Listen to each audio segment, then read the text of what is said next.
Ötən il Azərbaycanda uşağın anadan olmasına görə 98 mindən çox şəxsə birdəfəlik müavinət verilib. Bu müavinət dövlət tərəfindən ailələrə göstərilən maliyyə dəstəyidir və yeni doğulan uşağın ilkin ehtiyaclarını qarşılamaq məqsədi daşıyır. Belə yardımlar sosial siyasətin əsas elementlərindən biridir və valideynlərin iqtisadi vəziyyətini yüngülləşdirməyə yönəlib. Birdəfəlik müavinət əsasən daimi yaşayan və dövlət qeydiyyatında olan vətəndaşlara verilir.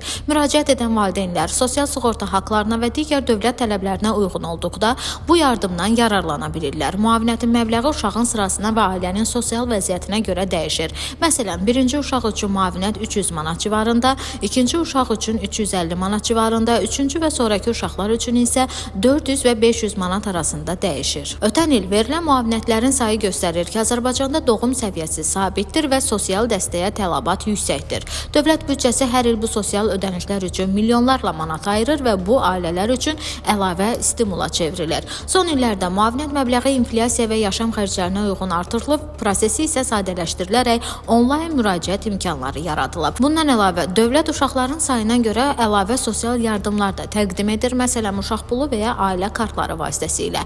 Beləliklə, birdəfəlik müavinət yalnız ailələr üçün maddi dəstək deyil, həm də uşaq doğumuna marağın artırılması və sosial rifahın yüksəldilməsi üçün mühüm vasitədir.